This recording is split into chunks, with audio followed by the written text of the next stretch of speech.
ऐसे एजेंट है जो 3-4 हज़ार यूरो लेते हैं और फिर यहाँ पर फैक्ट्रियों या मैगजीनों में, तो आपकी नौलावस्था फेक है या रियल है ये तभी आपको पता चलेगा कि जो टूरिस्ट वीजा है वो मैक्सिमम 3 महीने की होती है। तो जब तक इटली पहुंचता है ना तब तक सीजन तो जा चुकी होती है। फिर मालिक कहता है कि मुझे तो आदमी की जरूरत है ही नहीं, इटली के अंदर ग्रोथ करनी है, आपको यहाँ से यहाँ पहुँचना है ना। तो दोस्तों आपका स्वागत है हमारे एक नए वीडियो में। तो दोस्तों बात करते हैं इटली की नई अपडेट के बारे में। तो इटली के अपडेट की बात करूं तो 2024 के पेपर से शुरू करते हैं, क्योंकि आप में से ज़्यादातर जो लोगों के मैसेज आ रहे हैं, जो कमेंट आ रहे हैं वो यही आ रहे हैं कि 2024 में हमने जो पेपर भरवाए थे उसकी क्या अपडेट है। तो मैंने आपको पहले ही बताया था कि पेपर जो 2024 के थे ना वो 70-80% खुल गए हैं। अब जो पेपर बाकी बच्चे हैं वो पिछले मेरे को 1 महीने से तो नहीं सुनाई दिए हैं कि कहीं से भी कागज़ निकले हैं, लेकिन कल 2 मैसेज आए थे इंस्टाग्राम पे 2 भाइयों के। उन्होंने बताया था कि बोलोनिया सिटी से हमारे डॉक्यूमेंट्स निकले, एक के डोमेस्टिक थे, एक के परमानेंट वाले थे, लेकिन सीजन वालों का अभी तक भी कुछ भी सुनने में नहीं आया। एक रिमिनी शहर से काफ़ी लोगों के भराए हुए थे, लेकिन रिमिनी से भी कोई सूचना नहीं है। तो बोलोनिया से 2 भाइयों के निकले हैं। तो अब मेरे को लग रहा है ना कि धीरे धीरे करके ये डॉक्यूमेंट निकलेंगे। तो जो भी आप में से जिन भाइयों के डॉक्यूमेंट्स लगाए हुए हैं, मैं तो यही चाहता हूँ कि आप लोगों के कागज़ जरूर निकले।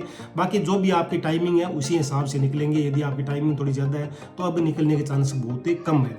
वैसे भी अभी 2025 के जो डॉक्यूमेंट्स थे वो काफ़ी ज़्यादा मुद्दे में है, और आपको पता है कि मैं हर बार जो पिछले 2-3 वीडियो उसमें बताया भी था कि 2025 को जो फ्लूसी थी ना उसको लेकर गवर्नमेंट काफ़ी ज़्यादा सतर्क है। और इस फ्लूसी में गवर्नमेंट ये चाहती है कि हम एजेंटों से इस फ्लूसी को दूर रखें, क्योंकि सारे आप जो भी इटली आना चाहते हैं या जो भी इटली आ रहे हैं, आप लोगों को पता है कि इटली आने के लिए एजेंट लोग काफ़ी चार्ज करते हैं, काफ़ी क्या बहुत मोटी रकम चार्ज करते हैं। तो इसको लेकर गवर्नमेंट को पता चल चुका है कि ये एजेंट लोग ऐसे धांधलीबाजी कर रहे हैं। 2025 के पेपरों को लेकर कल परसों एक मीटिंग भी हुई थी गवर्नमेंट के बीच, और वो मीटिंग लगभग बेनतीजा रही, क्योंकि यहाँ की जो मजदूर यूनियन संस्था है ना उन्होंने कहा था कि पहले इटली में जो लोग यहाँ पर बिना डॉक्यूमेंट्स के रह रहे हैं उनको कागज दो, ऐसी वो जो सैनिटारिया वाली फुलूसी है ना वो खोलो, ताकि यहाँ पर जो लोग रह रहे हैं उनको कागज मिल सके, उसके बाद में नई फुलूसी खोलो। नहीं तो नई फुलूसी खोलने का मतलब क्या है, क्योंकि आप लोग सिर्फ 10-20% लोगों को पक्का करते हैं, बाकी जो लोग यहाँ पर रह जाते हैं उनका बहुत ज़्यादा यहाँ पर शोषण होता है, उनको काम नहीं मिलता है।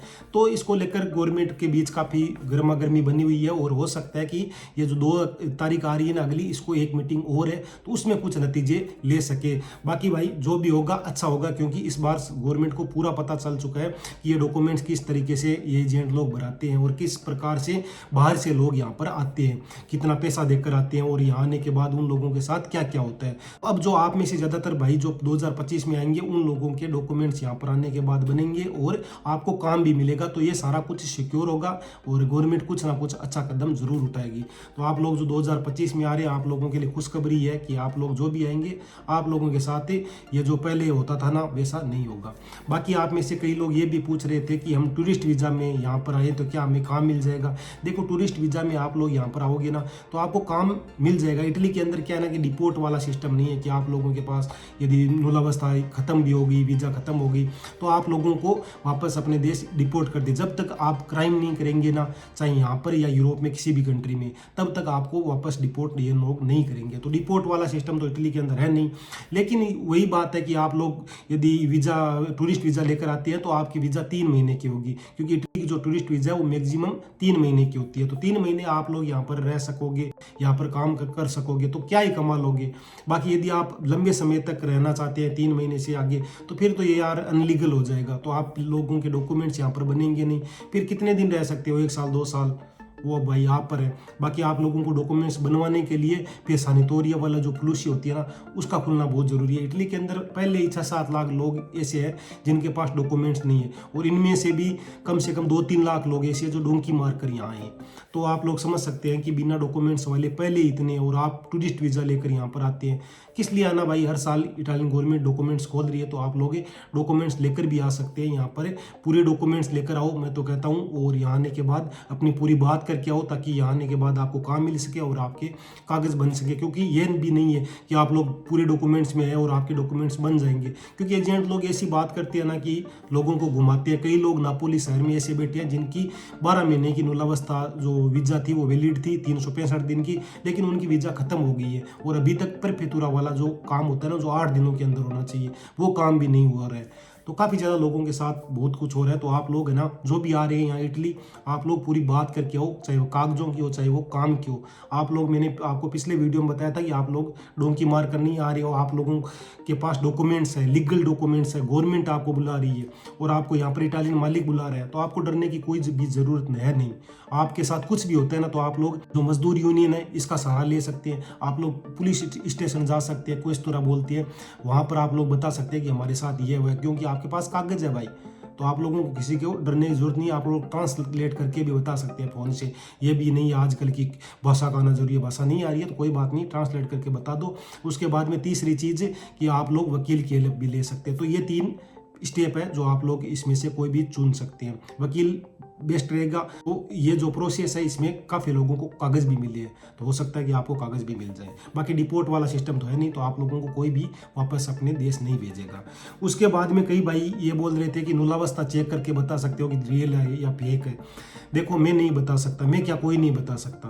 तो आपकी नुलावस्था फेक है या रियल है ये तभी आपको पता चलेगा जब आप लोग अपॉइंटमेंट के लिए अप्लाई करेंगे दिल्ली या जहाँ पर भी चंडीगढ़ है, तो आप लोगों को जो अपॉइंटमेंट नहीं मिलेगा, यानी आपकी जो अपॉइंटमेंट है वो रिजेक्ट हो जाएगा। इसका मतलब कि आपकी नुलावस्था फेक है। नुलावस्था फेक कैसे हो सकती है कि आपका जो नाम है ना, वो एग्जाम्पल नुलावस्था किसी और के नाम पे रिलीज हुई थी, उसके बाद में उन्होंने क्या ना एडिट करके और आपका नाम ऊपर चिपका दिया, तो एक ये भी हो सकता है। उसके बाद में एक ये भी हो सकता है कि आपकी नुलावस्था आपको मिली, लेकिन पीछे से जो यहाँ इटालियन मालिक था ना, उसने वो नुलावस्था रिजेक्ट करवा दी कि मुझे ये बंदा नहीं चाहिए। और वैसे भी आपको पता है कि इटली जो सीजन वाले डॉक्यूमेंट्स हैं वो सीजन में भरवाते हैं। तो आप जब आपको नुलावस्था मिलती है, उसके बाद में वीज़ा लगती है, जब यहाँ पर आप आते हो तब तक सीजन तो खत्म हो चुकी हुई होती है। तो ये सारी गलती मेरे को लग रहा है कि गवर्नमेंट की है, क्योंकि गवर्नमेंट इस प्रकार से ये कागजों वाला जो प्रोसेस है, सिस्टम बिठा के रखा है ना कि बंदा जब तक इटली पहुंचता है ना तब तक सीजन तो जा चुकी होती है। फिर मालिक कहता है कि मुझे तो आदमी की जरूरत है ही नहीं, क्योंकि मुझे तो आदमी की जरूरत थी 6 महीने पहले मैंने अप्लाई किया था, या नुलावस्था के लिए जो अप्लाई किया था मैंने 6 महीने पहले किया था। अब आदमी आ रहा है 9 महीने बाद, तो मैं इस आदमी का क्या करूँ? अब तो मुझे तो अगले साल चाहिए, वो भी चाहिए या नहीं चाहिए। इसके लिए मुझे लगता है ना गवर्नमेंट बहुत बड़ा रोल है गवर्नमेंट का, और गवर्नमेंट जिम्मेदार है यहाँ पर लोगों को ला करे। और काम नहीं मिलते, काम तभी मिलेगा ना, एग्जाम्पल के तौर पे आपकी दुकान है और आपको आज आदमी की ज़रूरत है, अब आपको आदमी मिलता है 9 महीने बाद, तो आपकी दुकान तो 4 महीने के लिए चलती है। जो यहाँ पर समुद्र वाला काम है या जो खेतीबाड़ी वाला काम है वो एग्जाम्पल अप्रैल से लेकर अक्टूबर तक चलता है, और आप लोग यहाँ पर आते हो दिसंबर में, तो फिर मालिक को ज़रूरत क्यों होगी? तो इस प्रकार से लोगों के साथ काफ़ी ज़्यादा यहाँ पर काम के बारे में समस्या हो रही है। तो आप लोग नुलावस्था इसी तरीके से चेक कर सकते हैं। बाकी देखो, आपको इटली के अंदर ग्रोथ करनी है, आपको यहाँ से यहाँ पहुँचना है ना, जो आप सपने लेकर आए पूरे करने हैं, तो आप लोगों के पास पहला तो डॉक्यूमेंट्स होना चाहिए, सेकंड आपको भाषा आनी चाहिए। यदि आपको इटालियन लैंग्वेज आती है ना, तो आप मेरा यकीन करो आप लोग कहाँ से कहाँ पहुँच सकते हैं। आप लोगों के सारे सपने पूरे होंगे, लेकिन उसके लिए भाषा का आना बहुत ज़रूरी है। तो आप लोग कुछ भी करो, चाहे ऑनलाइन पढ़ाई करो, चाहे कुछ हर दिन थोड़े थोड़े मीनिंग याद करके करो, यानी कुछ भी करो, लेकिन आप भाषा सीखो। क्योंकि यदि भाषा नहीं आपको आएगी ना, तो भाई आप लोग वो चीज़ नहीं पा सकोगे जो आप यहाँ पर पाने के लिए आए हैं। तो भाषा का आना बहुत ज़रूरी है। यदि आपको अच्छी भाषा आती है तो आप लोग कहीं पे भी काम के लिए अप्लाई कर सकते हैं। और आप में से कई लोग ये बोलते हैं कि हम तो पहली बार इटली आए हैं, मेरे तो कोई फैमिली का भी रिश्तेदार भी नहीं है। जो पहली बार इटली आए थे आज से 30 साल 40 साल पहले, तो उन लोगों का यहाँ पर रिश्तेदार थोड़ा था जो पहली बार आए थे, तो उन्होंने भी तो जगह बनाई ना। तो आप लोग भी ऐसे ही जगह बनाओ, आप लोग भाषा सीखो, आप लोग पहले कागज़ बनाओ, उसके बाद में भाषा सीखो। जब आप लोग यहाँ पर सेट होगे तो फिर आप अपने भाई को बुला सकते हो, रिश्तेदार को बुला सकते हो। तो उन लोगों को ज़्यादा संघर्ष यहाँ पर आने के बाद नहीं करना पड़ेगा जो आपको करना पड़ेगा, जो मेरे को आज करना पड़ा ना। मेरे जो ये साथ रहता राकेश, मेरे अंकल जी का लड़का, इसको नहीं करना पड़ा क्योंकि मैं बैठा था भाई। तो अगर आपका कोई भी आगे बैठा होगा ना, तो आप लोगों को कम संघर्ष करना पड़ेगा। तो वही बात है, आप लोग जो भी यहाँ पर आए हैं, मैं चाहता हूँ कि आप लोगों के सारे सपने पूरे हो। उसके लिए आप लोगों को थोड़ी मेहनत तो देखो करनी पड़ेगी। और जब तक आपके डॉक्यूमेंट्स नहीं बनते, आप लोग कोशिश करो कि आप लोग डटे रहो। जैसा भी काम है, जो भी काम है, आप लोग करते रहो। जब डॉक्यूमेंट्स बन जाए तो फिर आप लोग कोशिश करो कि कुछ ना कुछ कॉन्टेक्ट बढ़ाओ। जो भी इंडियन आप जिसको भी जानते हो उसको फ़ोन करो कि भाई मुझे काम लगना है। और ये ऊपर वाली साइड है, यहाँ पर भी कई ऐसे एजेंट हैं जो 3-4 हज़ार यूरो लेते हैं और फिर यहाँ पर फैक्ट्रियों या मैगजीनों में लगाते हैं।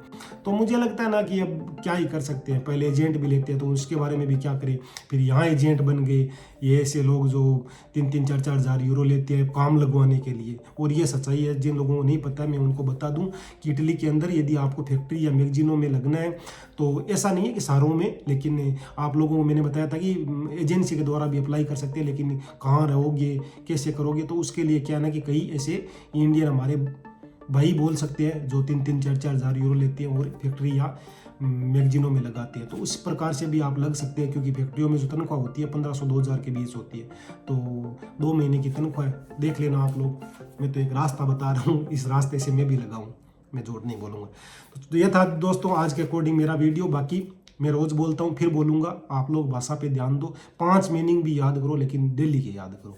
चलो दोस्तों, आपका कोई भी क्वेश्चन हो तो मुझे कमेंट कर देना। मिलती है नेक्स्ट व्लॉग में, तब तक चैनल पे सब्सक्राइब करना, वीडियो को प्लीज़ लाइक कर दिया करो।